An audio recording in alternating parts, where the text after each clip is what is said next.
नमस्ते बच्चों। आज हम लोगों ने तृतीय पाठ को पढ़ेंगे। तृतीय पाठ का विषय है उपकारकाः वृक्षाः। उपकारक पेड़। यहाँ वृक्ष ये पुंगलिंग में प्रयोग हुआ, प्रथमा विभक्ति का बहुवचन, इसीलिए उपकारकाः भी प्रथमा विभक्ति का बहुवचन में प्रयोग किया गया, क्योंकि उपकारकाः पेड़ का विशेषण यानी कि एडजेक्टिव है। अभी हम लोगों ने आते हैं पाठ में। देखो, वृक्षाः अस्माकं जीवनस्य आधाराः सन्ति। पेड़ हम लोगों का जीवन का आधार है। इति भूमेः उद्भवन्ति, ये सारे भूमि से उठते हैं। भूमि शब्द से आया, पंचमी विभक्ति का एक वचन में रूप होता है भूमि है। उद्भवन्ति उठते हैं। एतेषां मूलानि पृथिव्यां दूरं दूरं ततानि भवन्ति। इनके मूल पृथ्वी से बहुत बहुत दूर में फैले हुए हैं। मूलानाम् उपरिष्ठात् वृक्षस्य प्रकाण्डः भवति। मूलों के ऊपर से पेड़ का प्रकांड निकलता है। प्रकांडात् शाखाः उद्भवन्ति, प्रकांड से शाखा भी निकालते हैं। शाखाभ्य प्रशाखाः संभवन्ति, शाखा से प्रशाखा जन्म लेते हैं। एतासु प्रशाखासु एव, ये सारे प्रशाखा में पत्राणि पुष्पाणि फलानि च भवन्ति, पत्ते फूल फल होते हैं। यहाँ देखो बच्चों, पत्राणि पुष्पाणि फलानि ये सारे नपुंसक लिंग में प्रयोग हुआ, ये बहुवचन का रूप है। वृक्षाः अपि अस्माकम् इव भुक्त्वा पीत्वा च जीवन्ति। पेड़ भी हम लोगों की तरह खाना खा करके पानी पी करके जीते हैं। भुज जोड़ कत्वा प्रत्यय करने से रूप होता है भुक्त्वा। पा जोड़ कत्वा प्रत्यय करने से रूप होता है पीत्वा। जीवंती जीव धातु से आया। लट लकार प्रथम पुरुष का बहुवचन का रूप है। मूलानि वृक्षाणां पादाः भवन्ति। मूल पेड़ों का पैर होते हैं। इति पादैः पिबन्ति, ये सारे पैर से पीते हैं। अतएव पादपाः कथ्यन्ते, इसीलिए पादप कहा जाता है।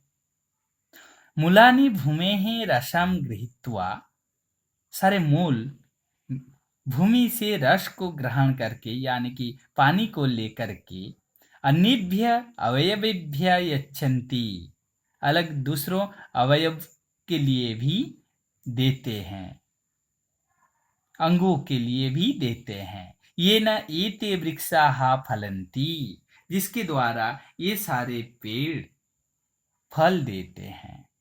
गृहीत्वा, यहाँ देखो गृहीत्वा ग्रह धातु से आया। ग्रह जोड़ तत्वा प्रत्यय करने से रूप होता है गृहीत्वा। नेक्स्ट, वृक्षाः अपि मनुष्याः एव सुखानि दुखानि च अनुभवन्ति। सारे पेड़ भी मनुष्यों की तरह सुख दुख को अनुभव करते हैं। एतेषु अपि प्राणाः भवन्ति, इनमें भी प्राण है।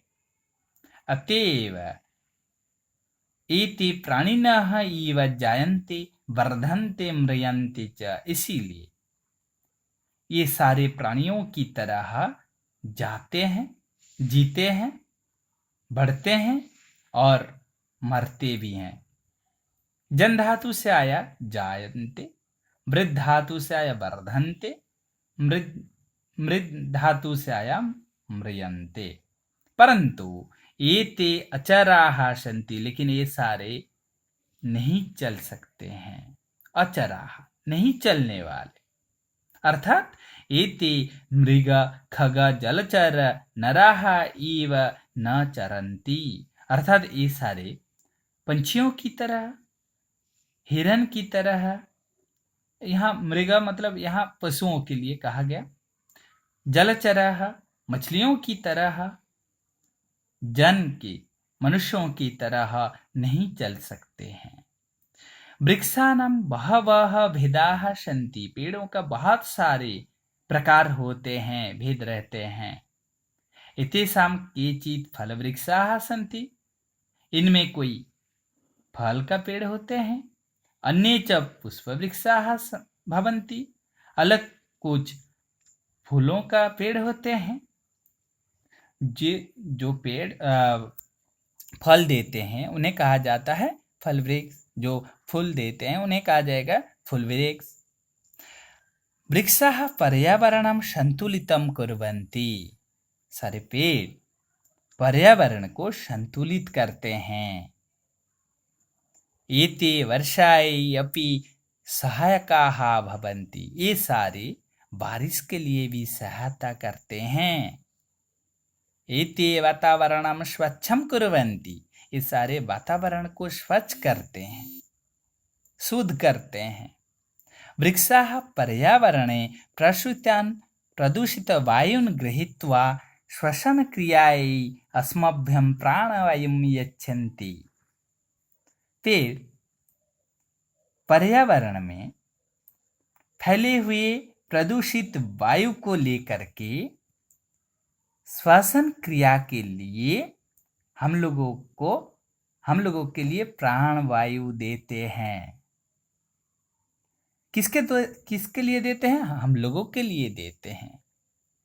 किस काम के लिए? न श्वसन क्रियाएं, श्वास जो हम लोगों ने लेते हैं, श्वास प्रश्वास जो प्रक्रिया चलता है, श्वास प्रश्वास प्रक्रिया, उसी के लिए। नेक्स्ट देखो, वृक्षाः पत्रैः पुष्पैः फलैः छायया बल्कलैः काष्ठैः च सदैव प्राणिनाम् उपकारं कुर्वन्ति।